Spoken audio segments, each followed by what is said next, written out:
Hello, and welcome to the webinar, Unlocking Transformative Beauty Trends, Essential Insights for Global CPG Leaders. My name is Amy Huris, Director of Research here at Lux Research, and I will be moderating today's session. Presenting today are my colleagues Alina Strugut and Michelle Chen. Alina is a Director of Research here at Lux, and she contributes to the Lux Predictive Anthropology team's coverage of global markets, and she holds a PhD in global studies.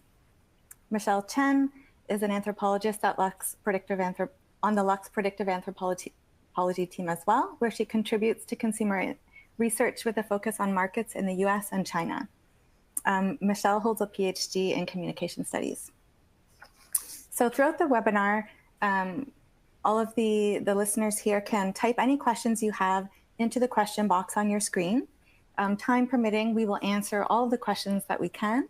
And if your question does not get answered, please don't hesitate to email it to us at questions@luxresearchinc.com, and we will respond at a later date. So also, if at any point you experience technical difficulties, such as a frozen screen, simply refresh your browser and check that your internet connection is strong. I know both Alina and Michelle have a lot of powerful insights that they're excited to share with you in a very short amount of time. So let's jump right into the presentation. Sounds good. Thank you so much, Amy. Well, let's say a few words about what we do and what anthropology is. So at its heart, anthropology is all about understanding culture. So when it comes to the culture of beauty and skincare, it's really all about figuring out why people use the products that they use and what beliefs drive their choices. It's really about understanding the deeper reasons behind how people think, how they feel, and how they behave. And at Lux, what we do is we combine this cultural insight with machine learning and big data, and we analyze millions of online conversations to uncover the beliefs and the hidden meanings behind trends. So today, we'll focus on beauty trends in West and in Asia. We'll be comparing and contrasting the culture of beauty amongst Western consumers, by which we mean consumers from the US, Canada, UK, France, Germany, and Spain, and Asian consumers, by which we mean China, Japan, and South Korea. I know that's a lot of countries, but bear with me. But now, let me focus a little bit on our methodology and say that we focus on beliefs and hidden meanings and not other criteria like behaviors. And why is that? It's because through our experience and education, we learned that beliefs shape how people view the world and drive their decisions. Beliefs are really deep-rooted. They're internalized from early experiences and from early education. And this is what's making them more stable and makes them appear normal. And because of that, in most conversations, beliefs are often unspoken. And if you're only looking at the surface level data, like in typical analytics, when you're looking at how often a product is being mentioned, you're most likely going to be missing the bigger picture. So to get to our analysis, we dig into long-form conversations where people share their honest thoughts. And this allows us to capture not just the obvious, but also the subtle, the less direct associations that they have, in this case with beauty and skincare. And this gives us a deeper understanding of consumers and helps our clients decide when it's time to innovate, or maybe it's time to just improve marketing efforts and connect with their audience more genuinely. So our goal is quite simple, I might say. It's really to help you truly understand your consumers at the deepest level so you can make informed decisions based on real, on actionable insights. But let's get straight to the content and the 4 trends that we will be covering today. The first one is about tech-driven care. And as tech keeps reshaping the beauty culture, things like AI personalization and emerging technologies like nanosystems are popping up more in conversations amongst consumers. But Western and Asian consumers are embracing them from different angles. So understanding these differences is really key for brands. So looking at the Western consumers specifically, we see that they view technology as a tool for self-discovery and exploration. It's not just about flawless skin.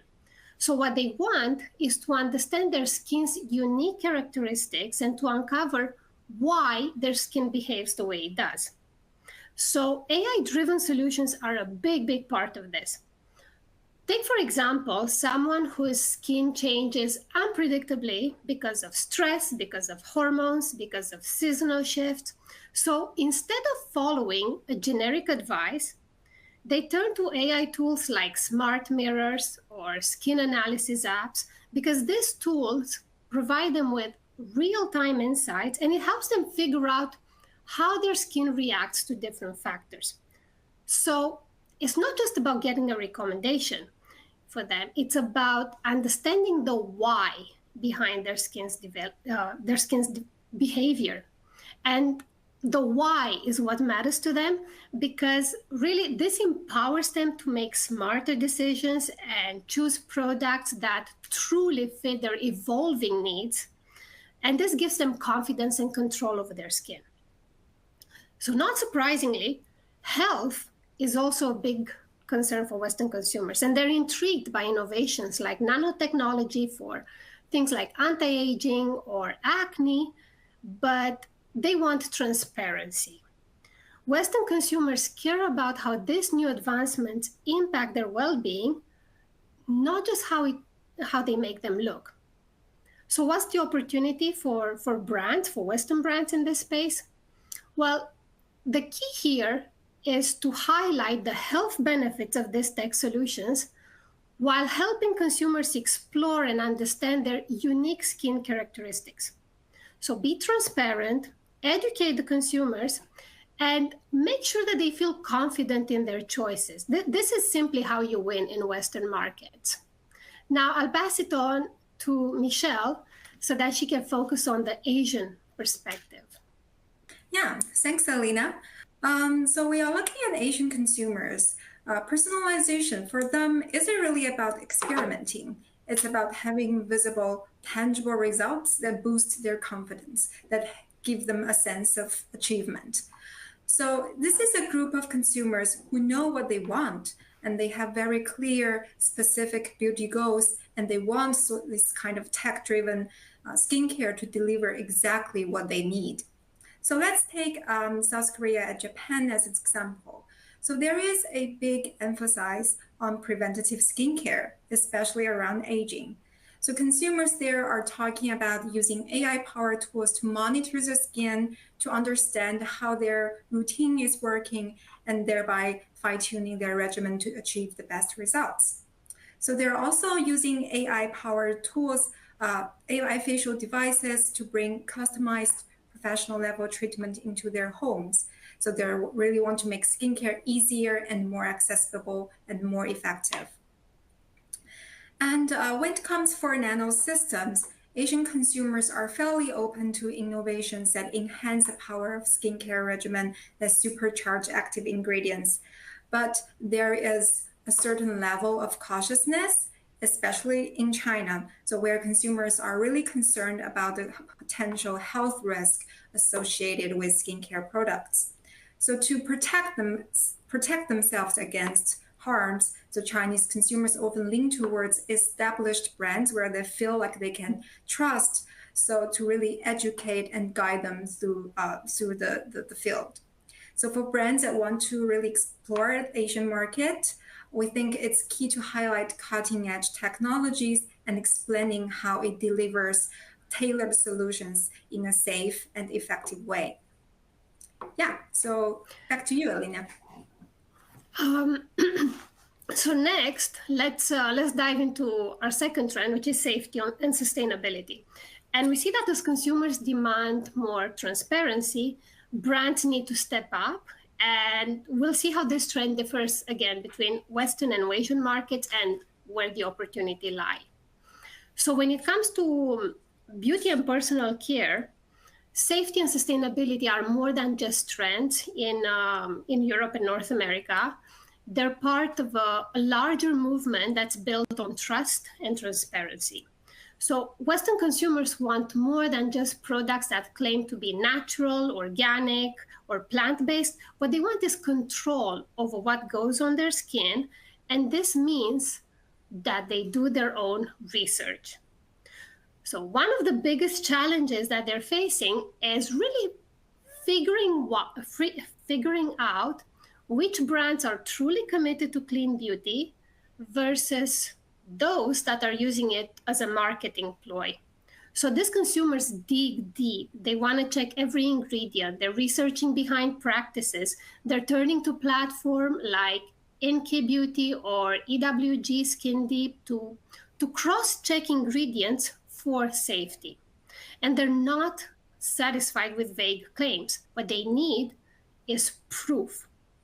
And a good example is a brand like The Ordinary, which lists every ingredient and explains its purpose, which is really helping build trust with consumers, even if those ingredients may not necessarily be all that natural. Sustainability is also very important for Western consumers because they want, and we're seeing them turning to brands that are cruelty-free, that source ingredients ethically, that reduce waste through minimal packaging. They're actually very skeptical of recycling packaging since they know that a lot of it still ends up in the landfills. So zero waste solutions are a big win for Western consumers. And so for brands to succeed, the key here is transparency. Be open about where your ingredients come from, how your products are made, and prove your commitments to sustainability, especially when it comes to packaging. And this level of openness is what helps consumers make informed choices, and it's really what builds long-lasting trust. Michelle, Yeah. back to you. So in contrast to Western consumers, we find that rather than doing their own research, Asian consumers are more likely to seek guidance from trusted experts to help them make decisions more easily and in a reliable way. So let's look at safety first. So for Asian consumers, safety is deeply associated with the idea of minimalism. So they prefer products with fewer ingredients to avoid unnecessary elements that might irritate their skin. So to identify those products, they tend to trust local brands in South Korea and Japan that often highlight simple and yet effective ingredients instead of complicated formulations.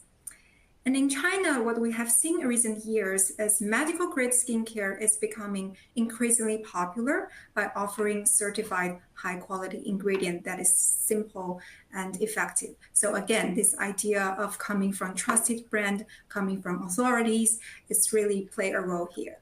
And also, how do they identify those brands? Asian consumers very often turn to online influencers and professionals to guide them through the noise by providing reviews and recommendations. So they see this as a reliable way to avoid harmful effects, as opposed to sort of Western consumers' idea of doing their own research. And how about sustainability? I think it's fair to say that packaging still matters a lot for many consumers because of their pursuit of functionality and convenience. And also not to mention that the strong gifting culture in these places gives packaging yet another added value and another added meaning. So for many of them, sustainability means reusable and the reusability and the recyclability. Especially we see that in Japan and South Korea, where their recycling system are well established and well trusted. And so they talk about choosing products with a minimalist design, sort of with everything that can be reused, something that is functional, looks elegant, and also allow them to reduce waste. So that being said, we think collaborating with local experts, providing clear safety information and emphasizing recyclable packaging could help brands in this market. Back to you. Next, we're also seeing that consumers are linking their appearance with their overall health, believing that true beauty starts from the inside. But again, their motivations differ between Westerners and Asian consumers. So looking at Western consumers, we're seeing that people are, this is really taking off because people are realizing that true beauty really starts from within, and they're moving away from chasing perfection and focusing more on their overall being, body, mind, spirit. So the idea is that when you take care of your inner health, your natural beauty shines through. And this holistic approach combines the topicals that you put on your skin with what you put inside your body. And on the topical side, consumers are choosing natural, non-toxic products that support long-term skin health. And they're also embracing rituals like aromatherapy and mindful skincare to reduce stress and boost that natural radiance. But it doesn't stop here. The beauty supplement market is actually booming, and consumers are turning to collagen for skin elasticity, biotin for hair and nails, antioxidants like vitamin C, omega 3s to protect and nourish from the inside out. Clean plant-based supplements are also in high demand, and combination products that address skin, hair, nails are especially popular. So for brands, the key opportunity is to offer holistic solutions that combine natural topicals with clean, science-backed ingestibles. By providing comprehensive beauty solutions from the inside out, you could meet the growing demand for products that support both inner health and outer beauty. When consumers feel good on the inside, it shows on the outside. It's basically going back to what Sophia Loren has been saying this whole time. Michelle? Yeah. So how about Asian consumers? I think Asian countries have a strong tradition of holistic health. So it's not surprising that we see that they're really leading the way in this beauty trend. So these consumers see their skin as a reflection of their body's internal state. So skincare for them is a delicate act to keep their body's natural balance. So this is why for them, beauty comes from discipline. So it's why they not only follows a disciplined, rigorous skincare routine, but also pay close attention to other aspects of their lives, including diet and supplements. They also see that this inner balance is something that is fluid and constantly changing. So this drives their commitment to knowledge building. So they want to have a hold on their body at all time, have an understanding of the signals of their conditions, and to be able to respond proactively by changing their skincare routines and diets to keep skin issues away. So that for them, when it comes to skincare, it comes down to a sense of having control and the flexibility, being able to adjust.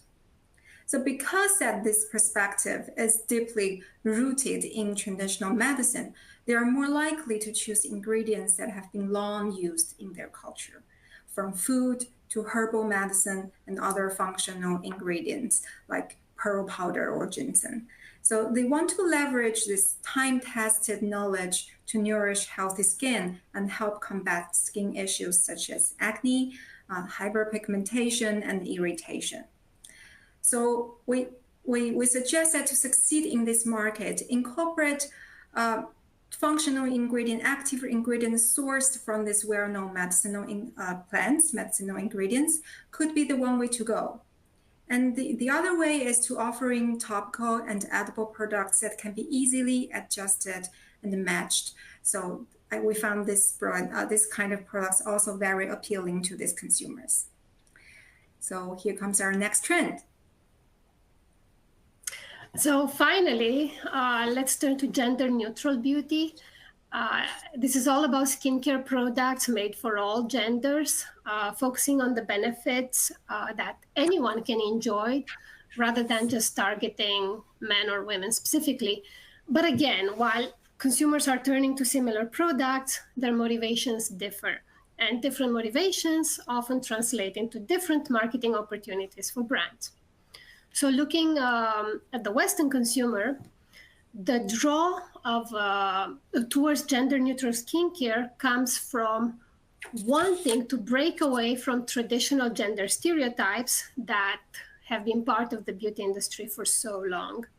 And they see this beauty product as part of a bigger movement towards inclusivity and really pushing back against outdated gender norms.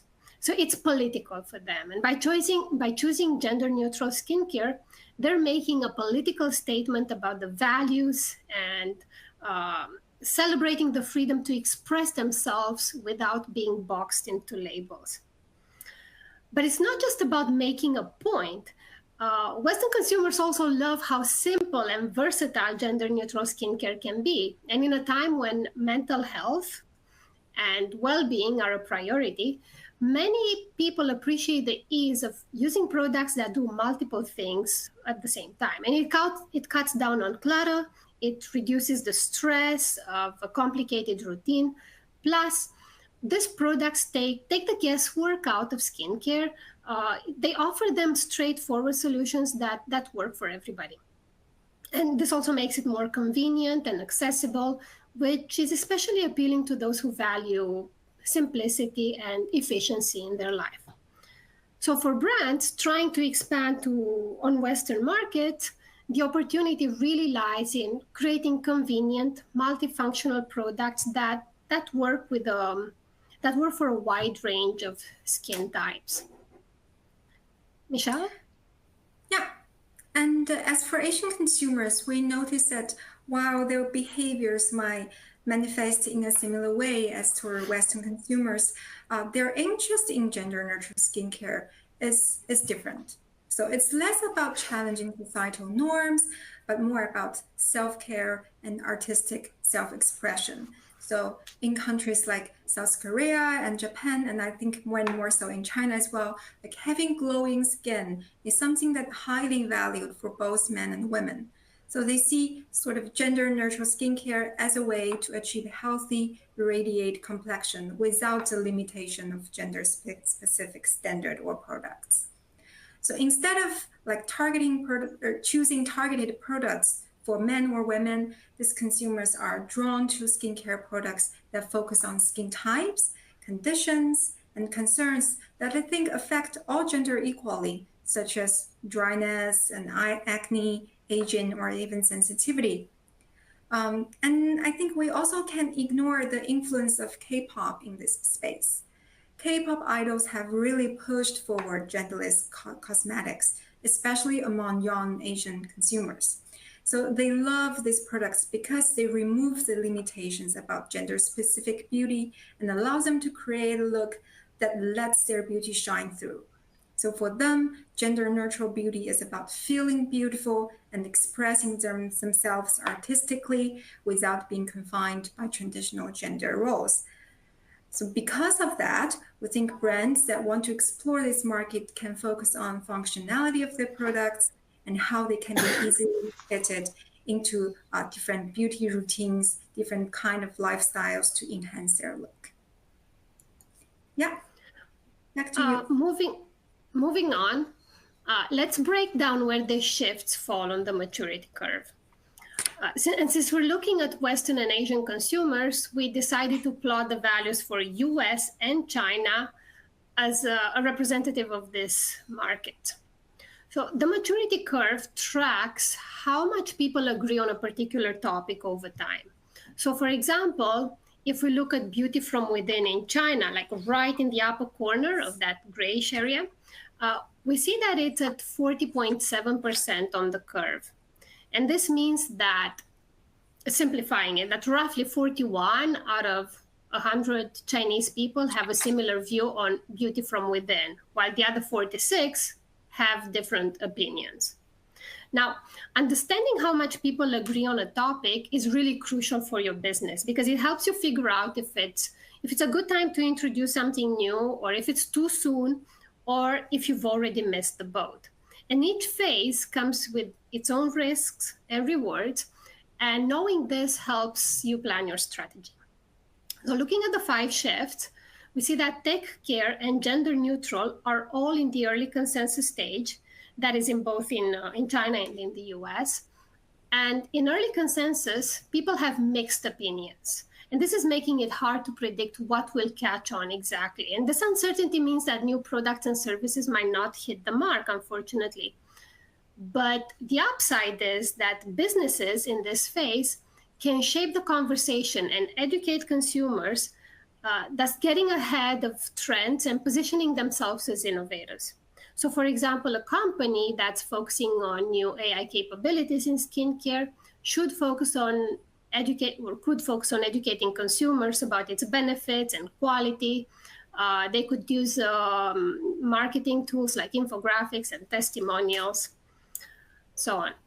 Next up, beauty from within falls in the zone of innovation in both US and China. And this is between 33 and 55% on the maturity curve, indicating mainstream acceptance. Now, this is the sweet spot for launching new products because the idea has already gained enough traction, but there's still room to shape it further. So products that combine clean, natural topicals with science-based ingestibles, for example, have a good chance to grow, have a good chance now, but there's still space to introduce new twists before the market gets too crowded. And when we look at safety and sustainability, we notice that while the culture falls in the zone of innovation in China, in the US, it's poised to cross over into established ideas. And this means that in the US, people have they have fixed opinions about safety and sustainability when it comes to beauty, and they're weighing the pros and cons, and there's a lot of choices that they need to navigate, lots of competition in this area. And standing out can be a little bit tough, requiring competitive pricing or unique offerings. But the good news is that because people's views are stable, businesses can predict how their products will be received, and this can allow for gradual improvements that align with existing preferences. And now let's move on to the key takeaways. Yeah, so just to wrap things up, we see that we are getting close to our time. So I'm just going to summarize really quickly. So when it comes to innovative skincare, because it is still in the early consensus stage, so there are opportunities for established brands to really shape the trend by providing clear messaging on the efficacy and safety of innovative skincare solutions. So this helps tap into the unique motivations of each market while also meeting the shared desire for results. And when it comes to safety and sustainability, I think we think that since consumers have relatively established views in both markets, it would make sense to offer products that align with their beliefs. This includes creating formulations with fewer, well-researched ingredients that are gentle and safe, offering low-waste packaging solutions that are also visually appealing to attract eco-conscious consumers in both markets. So when we talk about beauty from within, which is yet another relatively mature trend, the key is to focus on topical and edible skincare products made with natural, science-proved ingredients, and in the messaging highlighting the health benefits, not just for the skin. So for our last trend, gender-neutral beauty, this is also a space where challenges and disruptions often works in favor of the brand, whether it is to launch a new line or a completely new brand. We think that products that are effective while also reflecting values of inclusivity and simplicity have really good opportunity here, such as having new tones that work for everyone or packaging that fits into the idea of minimalism. Yeah, I think that's all we have. Thank you. Okay, thank you both, Alina and Michelle, for that really fascinating and insightful analysis, comparative analysis of the top beauty trends in Western and Asian markets. We are now at the point of the webinar where we are going to take questions from the audience. And if you're watching, you can type questions into the question box I can see already from the comments that we already have a bunch of questions. I'm going to try to pick some of the most common questions that have come up from the audience today. But if you have a question that we don't have a chance to answer, we will follow up with you via email. So don't worry about that.